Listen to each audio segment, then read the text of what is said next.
Hello, everybody, and welcome to Top 5 New Comics for August 20th of 2025.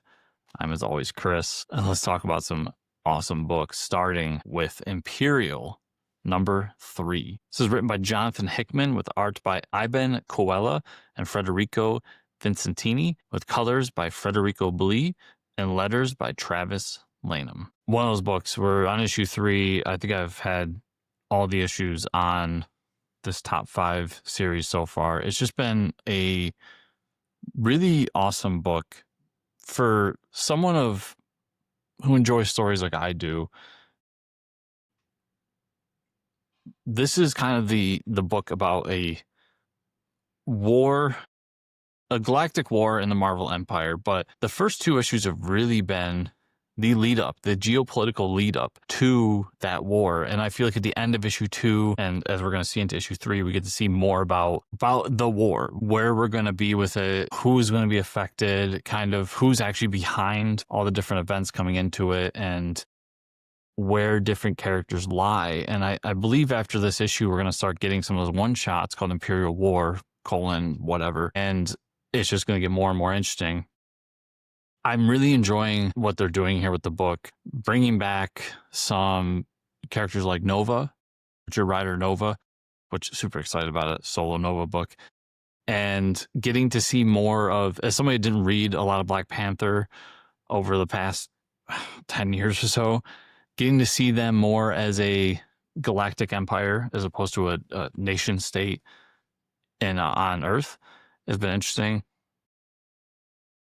Meeting possibly a new Guardians of the Galaxy, a new version of the Exiles out in space, what's different about Planet Hulk, and getting to see She-Hulk really being the leader of that whole thing. There's just so much in this for galactic Marvel fans that I'm really enjoying, and I think you all would enjoy as well. After that, we got Godzilla Destroys the Marvel Universe number 2.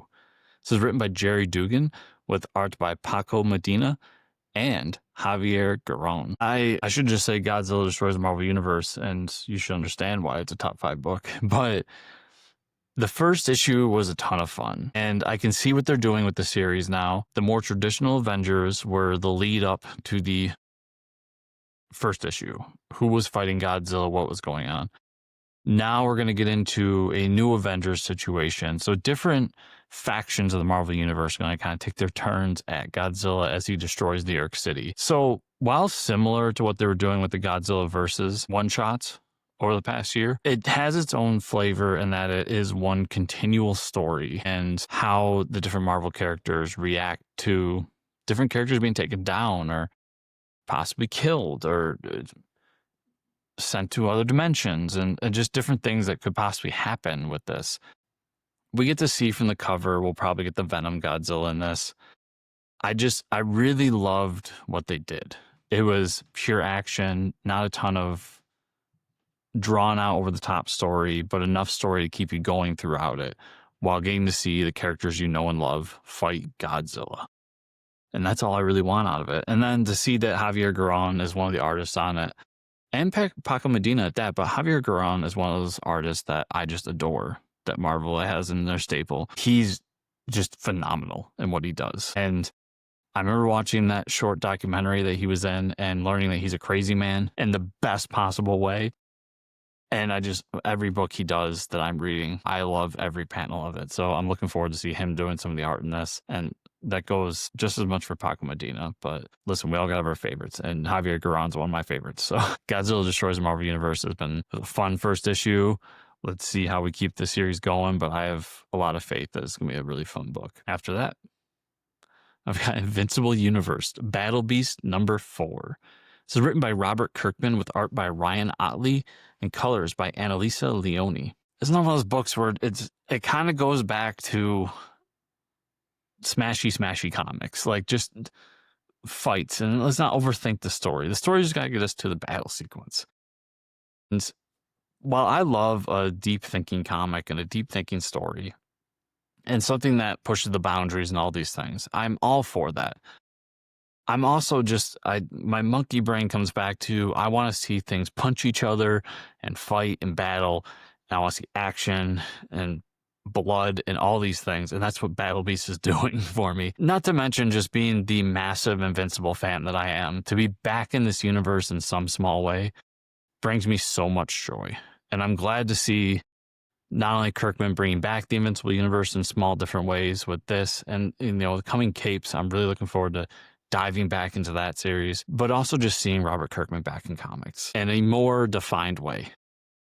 So this has been one of those books that every week brings so much joy to me and my heart. And to see Ottley doing what he does best, which is pure, bloody, gory action with a fun story that has a great world set around it. After that, we've got the Umbrella Academy, Plan B #2.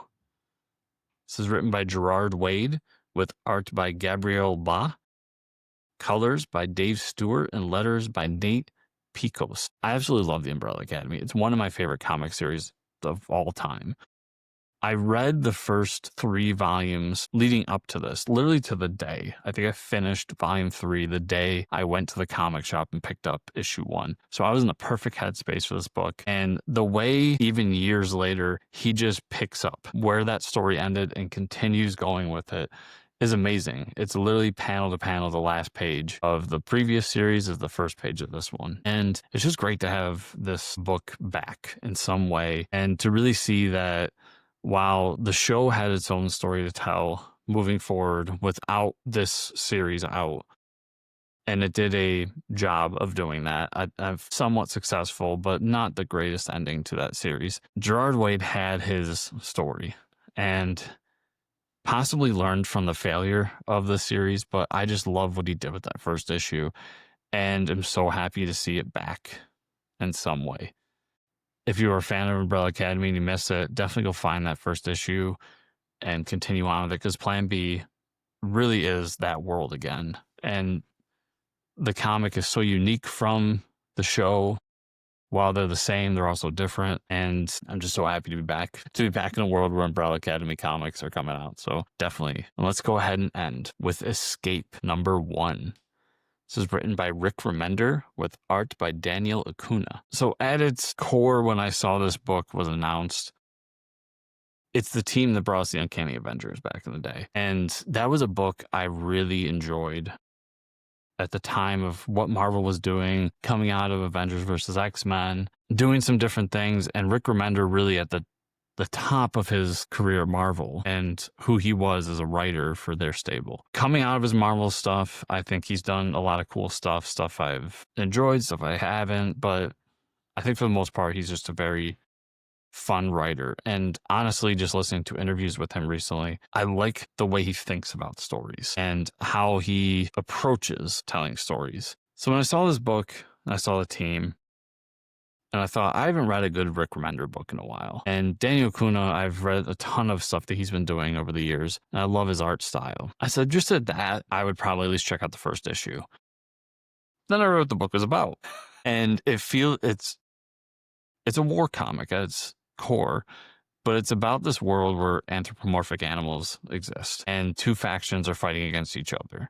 And we've got this one character who's going to be our main character, Milton Shaw, who is a bear, and he's a fighter pilot who gets shot down behind enemy territory.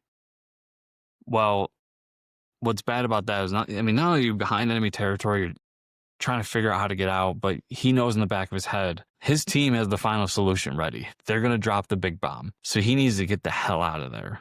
And he has 24 hours to do it.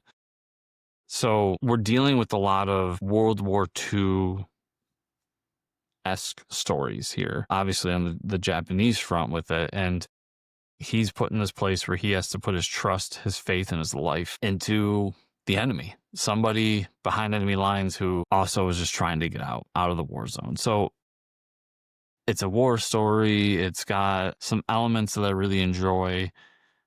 It's got some great art, and it's got Rick Remender behind the driver's seat telling the story. I think this has promised to be a really great comic. So we'll all check it out together, and I'll be excited to see where it goes. So everybody, thank you so much for watching. Remember, if you want to follow me, go over to social media. It's at Fortress Chris. You can also check out my Substack, which is chriscomicscorner.substack.com. And you can follow the podcast, Fortress Comic News, on Spotify, iTunes, all that. And just as always, thank you so much for watching this video, and we'll see y'all here next week.